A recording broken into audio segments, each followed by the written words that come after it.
Sur place au stade, après les brèves introductions par le mot de bienvenue de l'honorable Simo Floribert Mbati, le père de la nation a directement amorcé son meeting en invitant l'assistance à observer une minute de silence en mémoire du fait député honoraire né moins d'un sémi de son vrai patronyme Zachary Badiengela, décédé à Kinshasa le 18 octobre 2023, en précisant que le gouvernement fera de son mieux pour que ce digne fils né Congo soit enterré en la terre de ses ancêtres. Félix Tshisekedi a d'emblée survolé les différents secteurs socio-économiques de la vie. Le port international de Boma a figuré en première place et a épinglé les causes à la base des paralysies de ses activités avant de promettre la réhabilitation du chemin de fer Kinshasa-Matadi et la reprise des activités du port dans un bref délai. S'imprégnant de la philosophie du peuple d'abord, il a rassuré d'atteindre la gratuité de l'enseignement jusqu'au secondaire, l'accès gratuit à la santé à travers la couverture santé universelle dans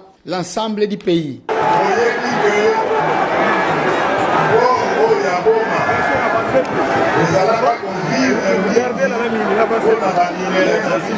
Merci. Donc il y a une là,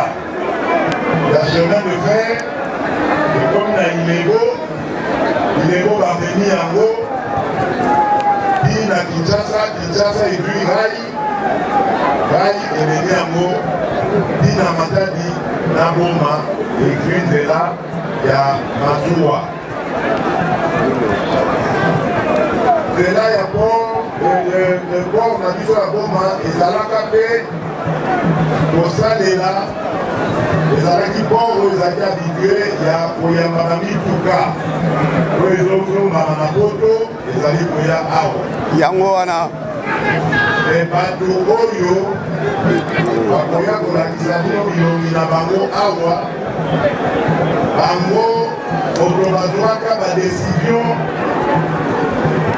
Oyo, et ça dit que SNCC, et Koufaka, trafic, oyo ezalaka kosalema ya baminere ezoyaki awa koyebina ekende mikili ya bapaya ekufaki nyonso bango moko bamisombeli bakamion na bango babandi kobimisa biloko kote ya kasubalesa moke bor esili kokufa balisusu bazwaki badécision ya kobekisaka ma voiture oyo eleki plus de 10 ans alors que contrôle technique ezalaki awa eleki 10 ans mais soki eyi awa contrôle technique elobi oke likambo wana esili ekoki kotambola nyonso wana ekufa likolo ya badécision ya bato bazwaka mpona baintere na bango Boye papa. donc na mikolo ezali koya na basanza ekoya aktivité ya port ekozonga nazali moto ya makokisi azali moto ya lokuta te moto ya koboma te azali moto ya kotonga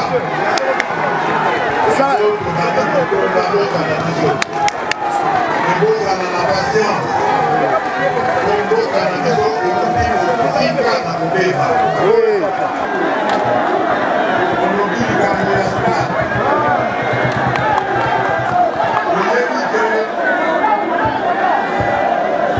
yobandi kotonga bainfrastructure na biso nyonso ya sport lokola tozalaki prese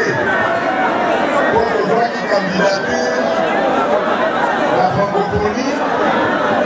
yango topesaki nano priorité na bainfrastructure sportive oyo esalemi na Kinshasa ndenge bomoni wana tozali na Kinshasa yango tokobanda kosala na baprovince nyonso ya république démocratique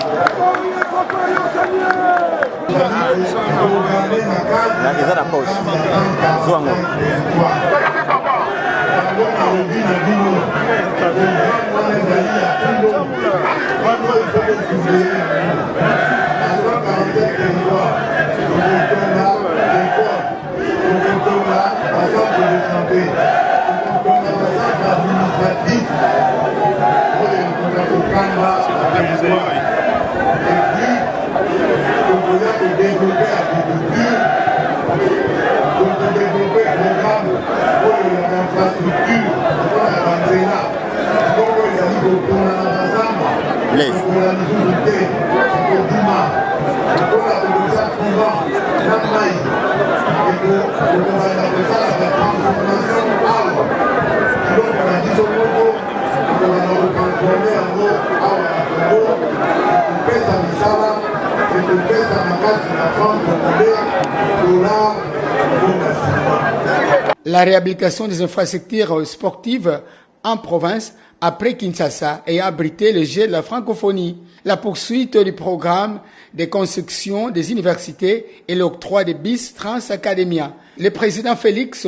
s'est dit préoccupé de redonner le sourire aux Congolais à travers son ambitieux programme de 145 territoires par la relance de l'agriculture. Ce qui lui a poussé à visiter l'usine de production d'engrais chimiques, la société Triomphe, au centre-ville de Boma. C'est en présence de différentes couches de forces vives de Boma, certains députés et sénateurs, que celui qu'on appelle affectueusement Fachi Béton, a invité la marée humaine venue au stade à dire non à ceux qui ont un plan machiavélique sur les Congo en votant utile au 23 décembre prochain.